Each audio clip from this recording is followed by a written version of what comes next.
Bem-vindos ao nosso canal no Spotify. Você ouvirá neste momento uma reflexão bíblica com o pastor Rainerson Israel. Deus abençoe sua vida e fale ao seu coração. Eu queria convidar você a abrir a palavra de Deus no Evangelho de Marcos. Marcos capítulo 12.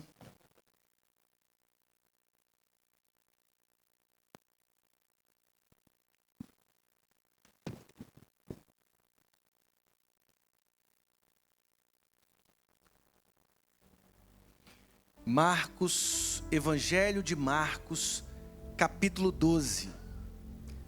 Nós vamos ler do verso 28 até o verso 34.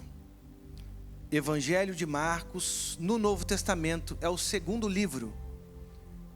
Então você vai no segundo livro, Mateus, Marcos, e aí nós temos o capítulo 12. Quem encontrou o texto da palavra de Deus? Amém? Diz assim a palavra do nosso Deus: chegando um dos escribas eram mestres da lei, né? Eram conhecedores da lei. Tendo ouvido a discussão entre eles, vendo como Jesus lhes houvera respondido bem, perguntou-lhe. Olha a pergunta deste escriba, deste mestre da lei. Olha a pergunta: qual é o principal de todos os mandamentos? Então essa pergunta é fundamental. Ela é fundamental porque ela nos joga, ela nos lança no centro da compreensão da lei. Ela é fundamental. É como se Deus estivesse dizendo assim: ok, eu vou falar agora sobre o que é principal. O que é essencial para a sua vida? As outras coisas são todas secundárias. O que eu vou falar agora é essencial. Aí, respondeu Jesus. E o mais bonito dessa narrativa é que quem responde essa pergunta é Jesus. Ou seja, não há mais dúvidas, porque Ele responde. Ele é a verdade. Ele é a vida. É Ele quem fez tudo isso aqui. Sem Ele, como diz o prólogo de João, sem Ele, nada do que foi feito se fez. Ele fez a sua vida, Ele fez a minha vida. Então agora Ele está respondendo sobre o que é essencial. E aí Ele diz: o principal é: ouve, ó Israel, o Senhor nosso Deus é o único Senhor. Amarás, pois, o Senhor teu Deus de todo o teu coração, de toda a tua alma, de todo o teu entendimento e de toda a tua força. O segundo é: amarás o teu próximo como a ti mesmo. Não há outro mandamento maior do que estes. Disse-lhe o escriba: muito bem, mestre, e com verdade disseste que Ele é o único e não há outro senão Ele. E que amar a Deus de todo o coração, de todo o entendimento e de toda a força, e amar ao próximo como a si mesmo, excede todos os holocaustos e sacrifícios. Você pode oferecer holocaustos, sacrifícios, ritos religiosos, você pode frequentar dominicalmente essa igreja e ainda assim estar fora do Evangelho, estar fora do que é essencial. Então veja o que diz a palavra de Deus. Vendo Jesus que ele havia respondido sabiamente, declarou-lhe: não estás longe do reino de Deus. E já ninguém mais ousava interrogá-lo. Feche os seus olhos nesse momento e faça você a sua oração. O que é orar, pastor? Orar é falar com Deus. Você não precisa de palavras rebuscadas, você não precisa ir a dicionários, é falar com Deus. É falar, obviamente, com respeito, porque Ele é Deus, né? Tem gente que às vezes usa palavras, o cara lá de cima. Não é legal isso, né? É conversar com Ele, mas conversar com temor, sabendo que Ele é Deus, Ele é dono de todas as coisas. Então faça sua oração nesse momento, colocando a sua vida diante do Senhor e pedindo o Espírito Santo de Deus que abra o seu coração, como abriu o coração de Lídia em Atos 16. Deus, como é bom estar na tua presença. O pardal encontrou casa, as andorinhas ninho, mas nós encontramos os teus altares. Não tem melhor lugar do que estar aqui com os meus irmãos, louvando o teu nome e aprendendo mais da tua palavra. Palavra que é santa, que é inerrante, que é infalível. Senhor Deus, nos ajude a compreender a tua palavra e que ela se torne hoje o nosso alimento. Não só hoje, Senhor, mas que ela se torne o nosso alimento todos os dias. Fala conosco, fala aos nossos corações, em nome de Jesus. Todo o povo de Deus diz: amém. Gente, teve um pastor na Inglaterra que ele percebeu que o ministério de louvor da igreja tinha perdido a essência. Olha que interessante essa história. O coração desse ministério de louvor é até bom. É o nosso ministério de louvor tão abençoado. Ouvir essa história real. Eles tinham perdido a centralidade daquilo que é essencial. O tema desta manhã é a essência da verdadeira adoração. E eles saíram. Eles se alienaram dessa essência da adoração. E aí esse pastor na Inglaterra, sabe o que ele fez? Ele desligou os aparelhos. Desligou os aparelhos da igreja. Desligou os instrumentos da igreja. E quanto instrumento bonito, né? Estou vendo até um violão aqui charmoso. Caramba, hein, ó. Meu Deus do céu, hein? Desligou tudo. Tudo. E ele falou assim: nós vamos aprender a adorar a partir do próximo domingo. Sem instrumentos. Apenas as nossas vozes. Olha que interessante o que esse pastor fez. E aí, vários domingos, foi difícil. No início, acostumar com o louvor, com uma adoração sem instrumentos. Mas eles foram se acostumando. E foram gostando do louvor congregacional. E aí, irmãos, o ministério de louvor entendeu o que é adorar a Deus naquilo que é essencial. Não depende de instrumentos. Há igrejas hoje que sofrem intensa perseguição. Em campos de perseguição violenta, agressiva a cristãos que confessam o nome de Jesus. E eles precisam adorar baixinho, sem aumentar suas vozes, porque não tem a ver com sua voz alta. Não tem a ver com o seu instrumento. Não tem a ver com as coisas eletrônicas, com as luzes que às vezes a gente tem nas igrejas, mas com o coração. Essa igreja é a igreja de Matt Redman. Matt Redman, um dos maiores líderes de adoração do planeta. Depois dessa experiência, ele compôs uma música que impactou o mundo inteiro. Isso aí, o coração da adoração. Estou voltando à essência da adoração. E a essência és tu. A essência és tu. A essência é Jesus, irmãos. A essência é Jesus. A essência da nossa adoração não são as potencialidades dos nossos instrumentos, das luzes, dos anfiteatros que construímos, das pirâmides que nós construímos, dos zigurates que construímos, dos grandes símbolos da religião, dos grandes templos. Não. A essência da adoração está na simplicidade desta percepção. É para Ele que nós cantamos. É diante dEle que nós nos prostramos e adoramos. Irmãos, essa passagem de Marcos capítulo 12, observe comigo, vai folheando até o capítulo 11 de Marcos. Nós temos, por exemplo, lá no capítulo 11, a entrada triunfal. Sim, Jesus montado num jumentinho, entrando em Jerusalém, na simplicidade e no cumprimento das profecias. A palavra de Deus diz que as pessoas, lá no verso 8, estendiam as suas vestes no caminho.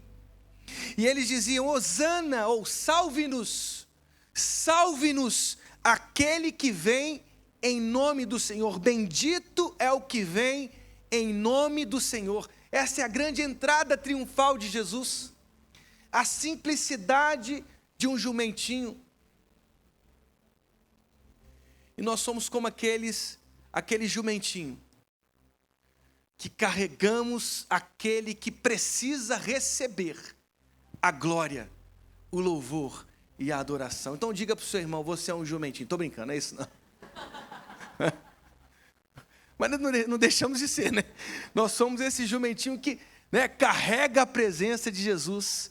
E a gente nunca pode ser aquele jumentinho que disse assim: nossa, como as pessoas estão me admirando nessa entrada triunfal. Não, as pessoas não estão te admirando, elas estão adorando aquele que está em cima de você. Você é apenas um jumentinho. Irmãos, olha que interessante, depois dessa entrada triunfal, Jesus, ele entra no templo. Ele entra no templo, verso 11, ele observa tudo, todas as relações que são estabelecidas ali. Todos os corações são observados, a gestualidade é observada, os ritos são observados. E olha que estratégico, em termos literários, estratégico. O verso 11 e o verso 15 de Marcos 11 são como uma moldura nesse grande quadro. O verso 11, Jesus está observando o templo. Aí no verso 15, ele também entra no templo e começa a expulsar os que ali vendiam ofertas, vendiam animais, né, vendiam pombas. Olha que interessante, aqui nós temos a purificação do templo. Jesus entra no templo e ele derruba as mesas dos cambistas e ele diz assim: vocês não podem tornar esta casa de oração para todos os povos em um covil de ladrões e salteadores. Ele entrou no templo, irmãos, ele saiu derrubando todas as mesas dos cambistas. Agora percebam só comigo a narrativa que está como se fosse uma pintura deste quadro, nesta grande moldura, emoldurado pelo verso 11 e pelo verso 15, a figueira sem fruto. Do verso 12 ao verso 14, Jesus, depois de sair de Betânia, ele viu uma figueira cheia de flores, mas sem os frutos. Sem frutos, era mera gestualidade, flores. Como os fariseus são criticados em Mateus 23, vocês são como sepulcros caiados, ou seja, construções magníficas, ornamentadas, mas por dentro morte, por dentro violência, por dentro escárnios, blasfêmias, por dentro um coração fora da presença dele. A figueira é um grande símbolo do templo. É o grande símbolo do templo. Queridos, em março, os primeiros tenros frutos já deveriam ter aparecido, porque eles apontavam para a safra principal, setembro, outubro. Se esses primeiros tenros frutos não aparecessem em março, é como se a figueira estivesse dizendo: eu não vou produzir a safra principal. Jesus observou isso, viu apenas flores e disse: a safra principal não virá. Então ele amaldiçoou a figueira que se secou. É dentro desse quadro literário, teológico, que a gente entra no templo. No templo. Irmãos, todas essas narrativas que antecedem a narrativa que nós lemos sobre o grande mandamento, sobre a essência da adoração, todas essas narrativas estão apontando para um Jesus que está limpando as consciências daqueles com quem ele convivia, das religiosidades frias, da gestualidade fria, das teatralizações possíveis dentro de um templo. É como se os discípulos que com ele caminhavam estivessem observando as atitudes, os gestos de Jesus e dizendo assim, ele não espera então isso. Ele não espera de nós isso. Ele espera da gente algo que seja lá dentro, do coração, da alma, que seja essencial. E é isso que ele procura.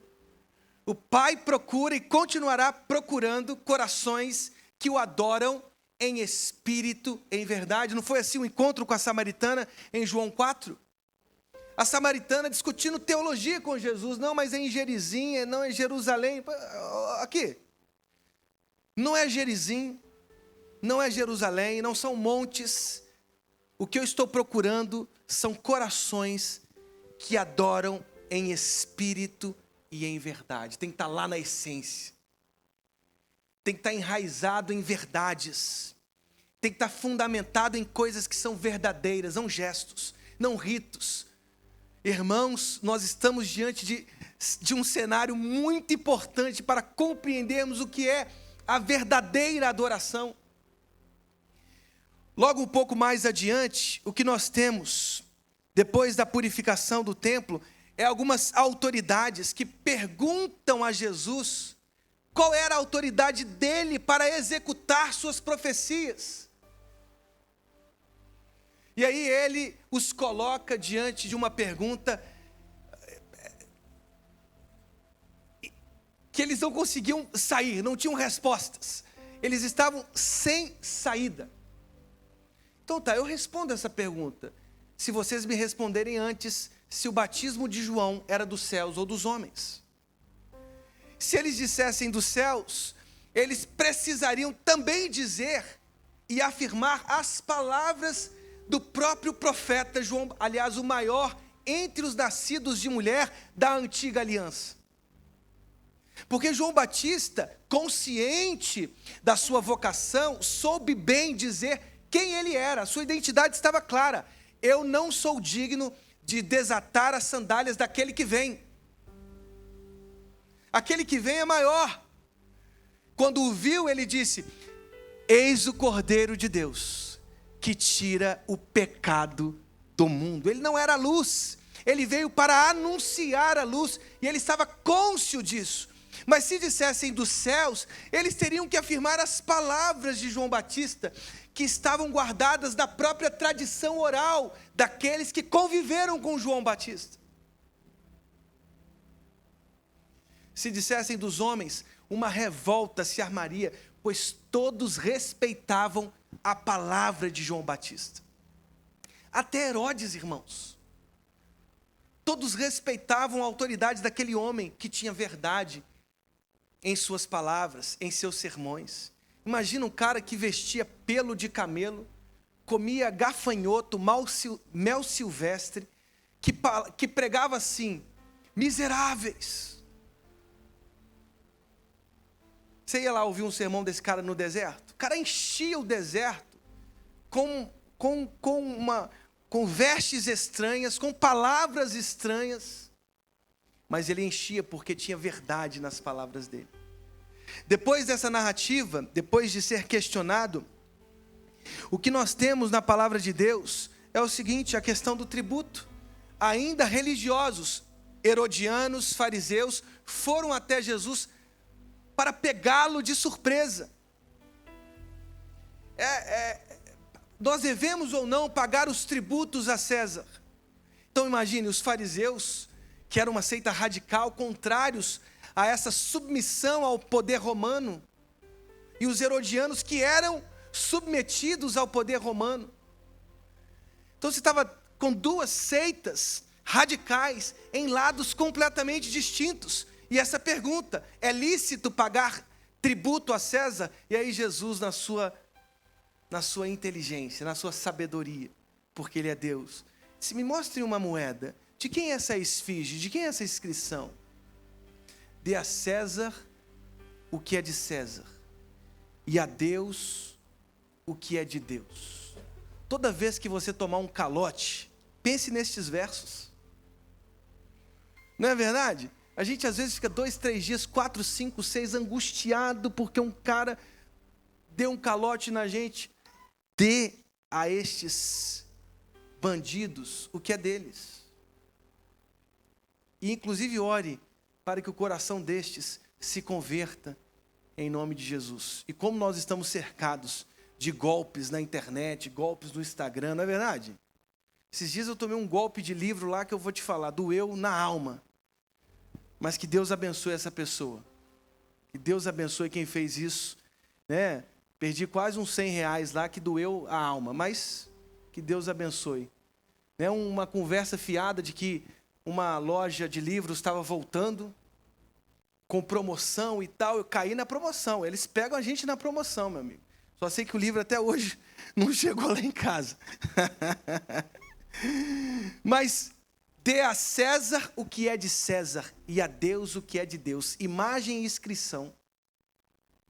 Nós somos imagem de Deus. O que você tem que dar a Deus? Você mesmo, inteiramente a Ele, para a glória de Cristo Jesus.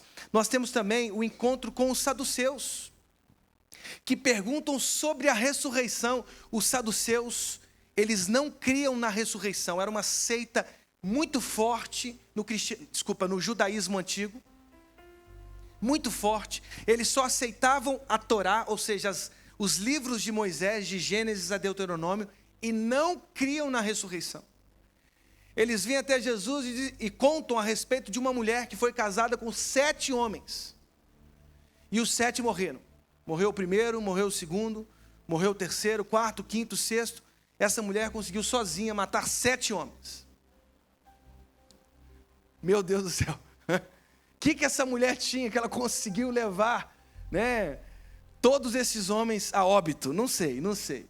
Mas os saduceus perguntaram: de quem esta mulher será esposa no reino dos céus? Aí Jesus disse assim: vocês erram porque vocês não conhecem as Escrituras e o poder de Deus. Mas sobre a ressurreição, quero dizer para vocês que Deus é Deus. Aí ele cita a Torá. Deus é Deus de Abraão, Isaque e Jacó. Deus não é Deus de mortos, e sim de vivos. Ou seja, em Cristo Jesus, todos vivem. Todos vivem, irmãos. Não é o que diz João 11? Eu sou a ressurreição e a vida. Quem crê em mim, ainda que morra, viverá. Ou seja, em Cristo Jesus, todos nós vivemos. Agora, prestem bem atenção. Depois de todos estes confrontos, nós chegamos a esta narrativa que nós lemos no início. E por isso já ninguém mais ousava interrogar-lhe sobre nada. Porque ele conseguiu através da sua sabedoria, da sua graça, do seu amor, constranger todas as seitas judaicas de seu tempo. Sabedoria. Irmãos, o que significa adorar a Deus? Adorar a Deus é esvaziar os nossos corações de toda religião. De toda religião. Eu estou lendo um livro chamado, eu recomendo a leitura, Deuses Falsos, do Tim Keller, ou Timothy Keller, que foi um pastor em Nova York. Que livro especial. Tudo pode se converter, tudo, em um Deus, inclusive a religião. Você já parou para pensar que às vezes a religião cobra certos sacrifícios que o próprio Deus nunca pediu? Irmãos, nós temos que entender que nós somos famílias cristãs, prostradas diante de um único Deus. Jesus cita aqui o Shema. O Shema é uma oração diária que os judeus fazem. Ouve, ó Israel, o Senhor nosso Deus é o único Senhor. É o único. Só Ele é Deus. Ele é criador dos céus e da terra. Todas as coisas foram criadas por Ele, por intermédio dEle. Sem Ele, nada do que foi feito se fez. É diante dEle, é para Ele que nós lançamos toda a nossa adoração. É diante dEle que os nossos joelhos se dobram, se prostram. Nós precisamos, prestem bem atenção, nós precisamos aniquilar em nossas vidas todos os deuses falsos. Porque os deuses falsos, diz Tim Keller, eles sempre nos frustram. Porque eles prometem coisas que eles não vão cumprir. Preste bem atenção nisso. C.S. Lewis escreveu um livro também muito interessante, O Cristianismo Puro e Simples. Neste livro ele diz assim: por que somos tão inadequados neste presente momento? Você já percebeu a sua inadequação diante de todas as coisas da realidade? Como nós não somos pessoas fartas, saciadas, em todos os níveis, em todos os sentidos. Tem gente que almoça já pensando no café da tarde. Tem gente que está comendo o café da tarde já pensando no jantar. Em acordar no outro dia para comer o café da manhã. Eu lembro de ter conversado com um líder de jovem que ele disse assim: pastor, eu tive que mudar a minha cultura. Ele engordou muito. E ele perdeu todos os quilos. Não com cirurgias, mas mudando e readequando toda o seu dia a dia. A sua forma de comer. A comida pode se converter em um Deus. O sexo pode se converter em um Deus. Tem um sociólogo chamado Byung-Chul Han, que ele fala sobre a agonia do Eros no tempo contemporâneo. Porque o Eros pressupõe o amor de um para com o outro. Duas pessoas que se amam. Só que a pornografia, os vícios pornográficos desse tempo, tem aniquilado o outro. O outro. Porque a pornografia, que são os vícios desse tempo, tem levado aqueles que são viciados a aniquilarem, inclusive, os desejos do outro. Por quê? Porque eu quero prazer, prazer, prazer. O bom do gabinete pastoral é que às vezes você ouve as realidades. Eu já ouvi uma pessoa que perdeu um grande trabalho. Ele era piloto de uma empresa aérea. Porque ele era solteiro, ele se entregou ao vício do sexo. Toda cidade que ele chegava, com quem que aparecesse na frente, ele perdeu, ele se descontrolou. Aquilo se tornou o seu próprio Deus, o seu próprio altar. Quando ele foi ver, ele já tinha várias denúncias na empresa de pessoas de hotel, camareiras, que denunciaram para a empresa. Ele perdeu um bom emprego. E eu o vi chorando na minha frente, pedindo socorro. Socorro. Irmãos, são os deuses do presente. Você já viu o dinheiro? O dinheiro virou um Deus. E se torna um Deus.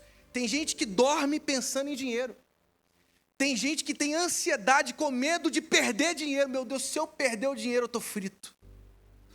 Está frito mesmo, mas é coisas contornáveis.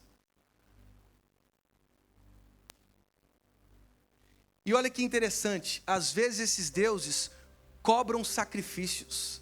Você já viu quantos pais sacrificam os seus filhos pela busca desenfreada pelo dinheiro? Quantos pais que sacrificam ao Deus Moloque os seus próprios filhos, entregam e terceirizam seus filhos às creches, às babás, às escolas? Nada ruim ter isso. Nada ruim. A questão é qual é a medida disso. O quanto você convive com os seus filhos, o quanto você brinca com os seus filhos, O quanto você faz as coisas mais elementares com os seus filhos. Levar na escola, buscar, trocar as fraldas, ir no cinema, dividir tempo com ele, fazer devocionais com ele. Quantos pais, quantas mães sacrificam seus filhos ao Deus Moloque por causa da ganância, por causa dos vícios. E aí quando vão ver lá na frente, o próprio dinheiro que eles conquistaram, não conseguem trazer seus filhos de volta das escravidões que esse mundo oferece. Eu já vi gente milionária dizendo assim: eu daria tudo para ter meu filho de volta. Daria tudo. Cheio de dinheiro no bolso, mas o filho virou um cracudo na rua. Não consegue terminar uma faculdade, não consegue terminar uma pós-graduação, não consegue um emprego, e aquele filho fica lá, ó, se curvando diante da própria morte. São os deuses do presente, irmãos. Deuses do presente. A palavra de Deus está dizendo claramente: ouve, ó Israel. Os judeus oram todos os dias essa oração. O Senhor nosso Deus é o único Senhor. A gente tem uma mania de perceber idolatrias do vizinho, mas a gente não percebe as nossas idolatrias. Tudo se pode converter em idolatria. Tudo. Sabe aquele anel do Senhor dos Anéis? Eu tenho que fazer qualquer coisa para chegar a determinado fim. Irmãos, se você tiver que abrir mão da ética, da fé cristã para chegar onde você quer chegar, eu pergunto para você, não é hora de refletir?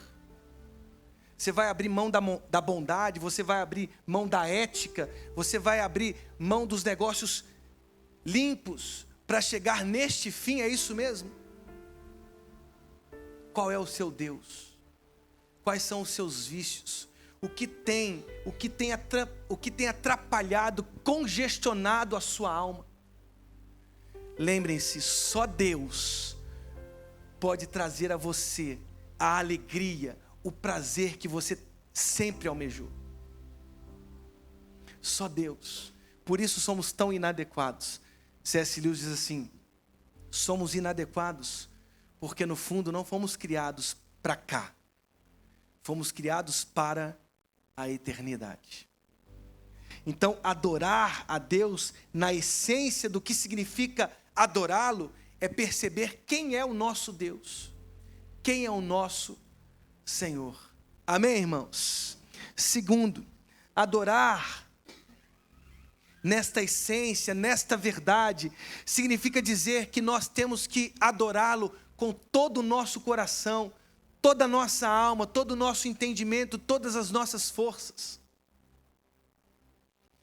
Não há nada em nós, que pode ser obliterado, nada, arrancado, nada.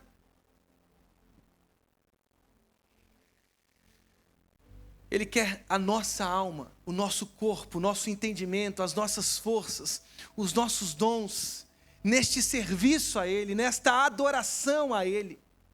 Ele não quer parte de você, Ele quer você inteiro. Porque Ele sabe que o sentido da sua vida está nessa conexão, você e Deus. Essa relação que foi rompida no Éden, só em Cristo Jesus pode ser refeita. E é por isso que a gente tem que entender, irmãos, o que significa força, alma, entendimento, tudo isso. O que significa isso? Tem uma expressão latina que significa coram deo, que é diferente de carpe diem. Vocês se lembram daquele filme Sociedade dos Poetas Mortos? Um filme antigo, de 1989. Aquele professor que foi contracenado pelo Robin Williams, ele leva os alunos a um corredor da escola, que é uma escola conservadora, e ele mostra os alunos das décadas anteriores, e ele, de forma ficcional, começa a dizer: olha o que esses alunos estão dizendo, aproveitem o dia, aproveitem esse carpe diem. É uma frase de Horácio, do 1º século antes de Jesus. No meio da instabilidade do Império Romano, quando a República se tornou império, no meio da instabilidade, dos riscos, das guerras em relação aos partos, Horácio disse assim: nós temos que aproveitar a vida hoje, porque a gente não sabe o que significa e o que vamos viver amanhã. Carpe diem, aproveitem o hoje. Isso se tornou, na voz dos jovens, tipo assim: faça qualquer coisa. Aproveite os seus desejos sem limites.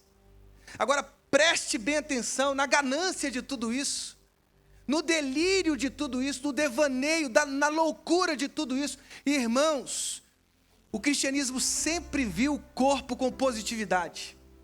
Sempre. O corpo foi o lugar em que Jesus decidiu se encarnar. Nós pregamos, o cristianismo, a encarnação de Jesus. Nós pregamos, mais do que a imortalidade da alma, na ressurreição dos corpos. Ou seja, a Bíblia sempre afirmou o corpo.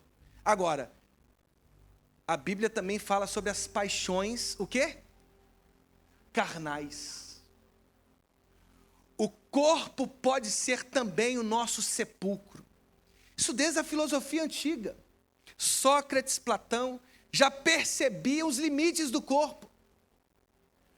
O corpo às vezes traz imprecisões, nos lança nestas imprecisões e nessas loucuras. Por isso, carpe diem nunca pode ser o nosso lema de vida. Aproveitem o hoje, como se não houvesse o amanhã. Ora, até os que creem que Deus não existe, creem na aleatoriedade da vida, precisam admitir que amanhã é possível. Porque o que eu faço hoje, eu preciso pagar amanhã. Eu vou aproveitar o dia, vou fazer logo uma dívida enorme. Irmão, você pode mudar de endereço, o cartão de crédito vai chegar nesse novo endereço. Você pode ter certeza disso. As cobranças vão chegar. Seu nome vai ser negativado, você vai ser uma pessoa vista mal, de forma mal vista na sociedade. Porque você é um cheio de dívida, você não vai ter nunca crédito, nunca credibilidade. Porque você precisa ser alguém disciplinado. Você não pode aproveitar o dia com este lema. Por isso, irmãos, eu quero propor um outro lema para aqueles que querem adorar com todo o coração. Ao invés de carpe diem, coram deo. Quem já ouviu essa expressão?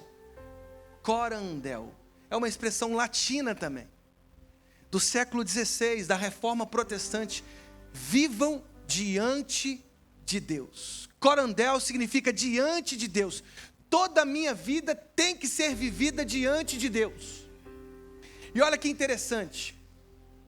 Você sabia que as economias europeias foram profundamente marcadas por esta forma de pensar a vida? Por quê? As economias que surgiram do protestantismo, você vê os países ricos na Europa, porque eles sempre valorizavam a excelência no trabalho. A excelência no trabalho. Tudo que você faz porque você faz para a glória de Deus. Porque você está diante dele. Então um médico que entende isso, ele vai pensar: eu estou diante de Deus, eu quero fazer para a glória dele.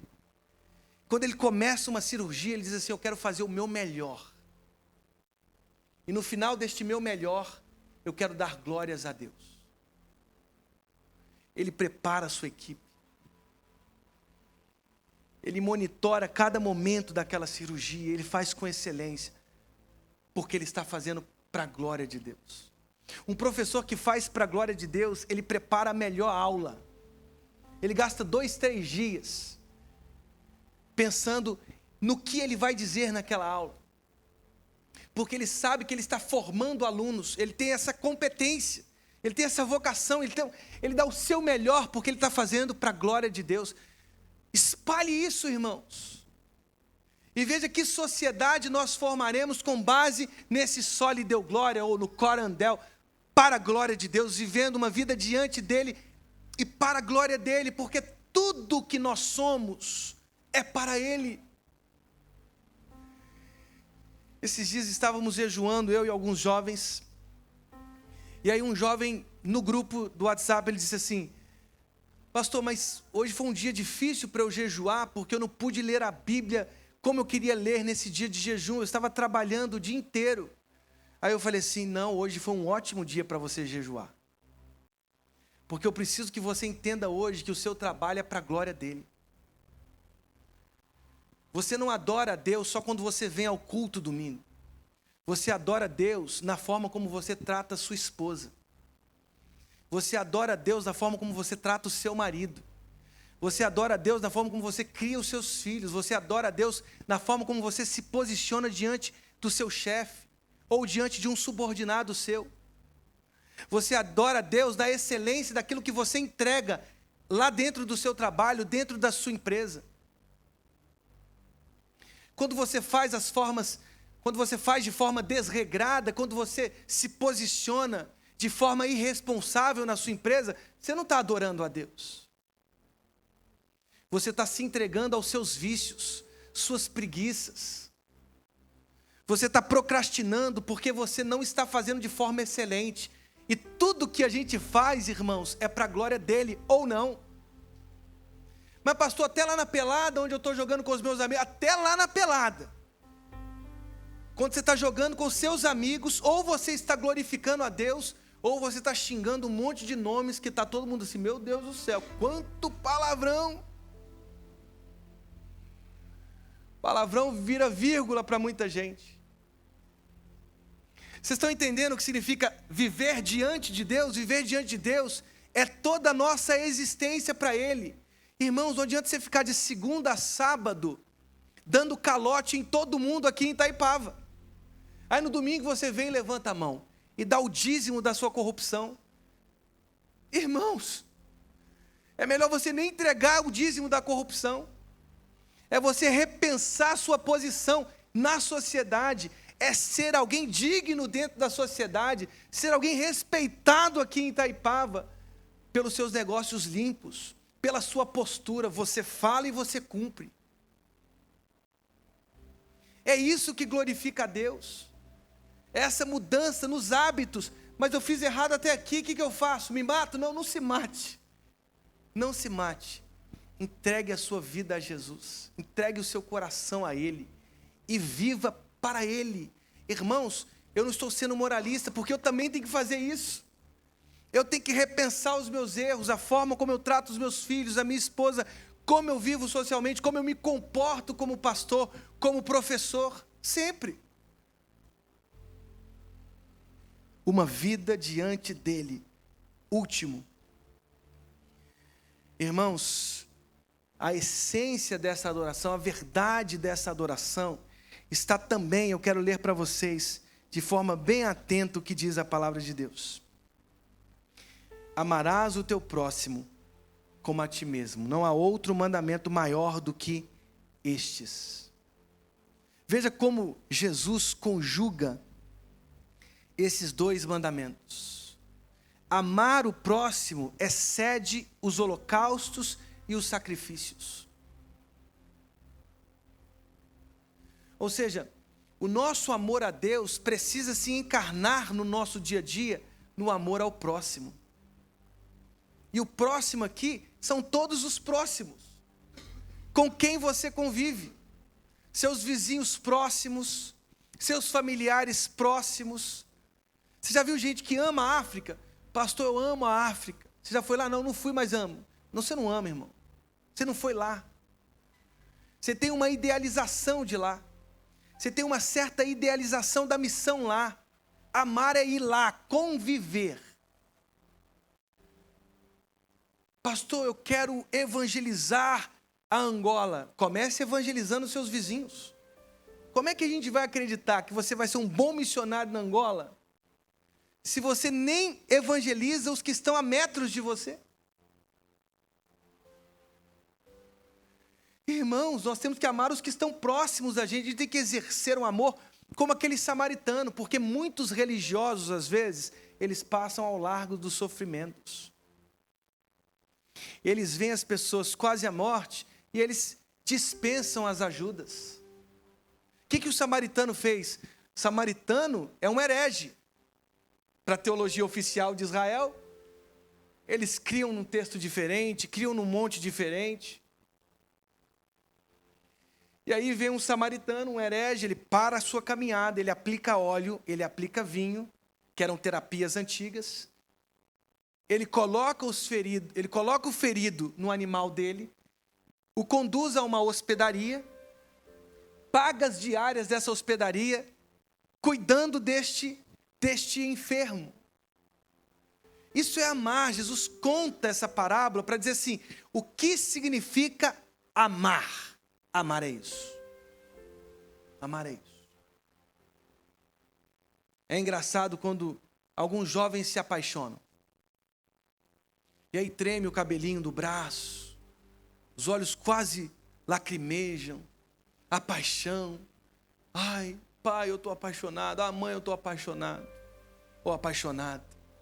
E aí chora ouvindo um pagode dos anos 90. Aí chora lendo romance, chora com tudo.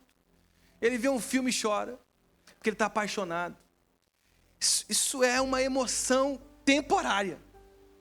Pode ter certeza disso. Pode ter certeza disso. Porque o casamento de verdade é aquele que você tem que exercitar sua paciência todos os dias. Todos os dias, irmão. Ser casado é isso. Eu fico imaginando a minha esposa, a paciência que ela precisa ter. Eu esqueço tudo em segundos. Se você falou alguma coisa comigo, mande um WhatsApp. Por isso que eu sempre falo, manda um WhatsApp para mim, manda um WhatsApp para mim. Porque fica ali na minha lista e eu vou respondendo. Eu posso demorar 2, 3 dias, mas eu respondo. Aliás, zerar o WhatsApp hoje é quase uma libertação.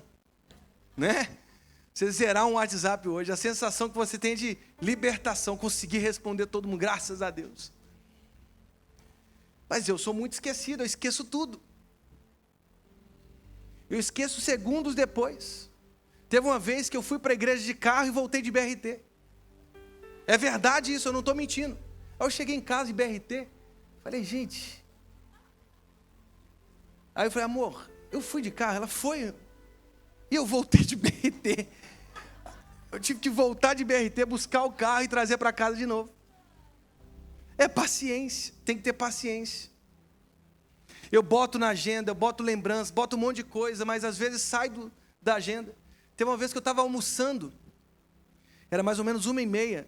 Aí eu fui olhar minha agenda. Gente, eu tenho um casamento agora. Estava almoçando com um monte de gente. Gente, um abraço, tchau, tchau, tchau, tchau. Despedi de todo mundo, fui em casa, tomei um banho e fui para o casamento. Graças a Deus eu cheguei na hora. Eu posso esquecer o seu casamento, então, se você quer se casar, me ligue antes. Ligue um dia antes, ligue no mesmo dia. Faça essa lembrança. Mas casamento é isso, são problemas que a gente passa todos os dias. Amar é isso. A paixão momentânea é quando você começa a chorar. Ai, eu estou amando. Aí vê um filme, Amor para Recordar, e começa a chorar. Ai, porque não, isso não é amor. Amor é um exercício diário, é uma decisão diária, é um exercício da personalidade que você faz para amar de forma indistinta. Para você exercer o seu amor sempre. Casar não é fácil, ter filhos não é fácil, acordar de madrugada não é fácil várias vezes, trocar fraldas não é fácil. Eu tenho 3 filhos, irmãos.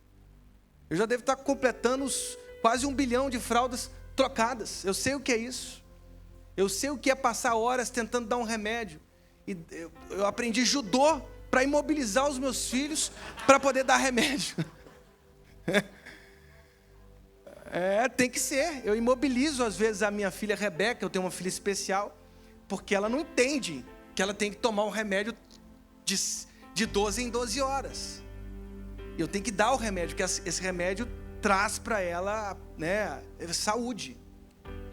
Então é isso, irmãos. Adorar é transbordar o que você faz aqui dentro, lá fora.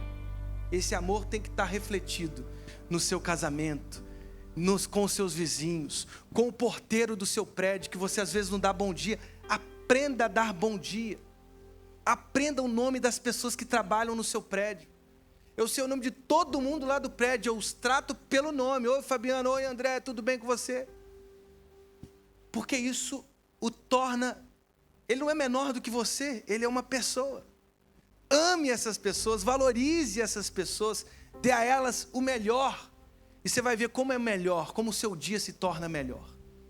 Menos conflitos, menos brigas, menos confusões. Sempre quando você, até com o telefone no banco, que é difícil. Se ligar para o banco, conversar com a central de atendimento dessas empresas. Até quando você, olá, boa tarde, tudo bem? Não sei o que, cara, o atendimento é outro. Agora quando você fala assim, olha lá, aqui, eu preciso resolver um problema. Pronto, o outro já armou. Ele já armou, você armou também, está todo mundo armado, aí um desliga na cara do outro. Irmãos, ame. Ame. Que este amor que a gente vive aqui a Deus, ele possa se refletir no amor ao próximo. Amém? Todos os próximos. Amém? Que Deus abençoe as nossas vidas, no nome de Jesus. Amém.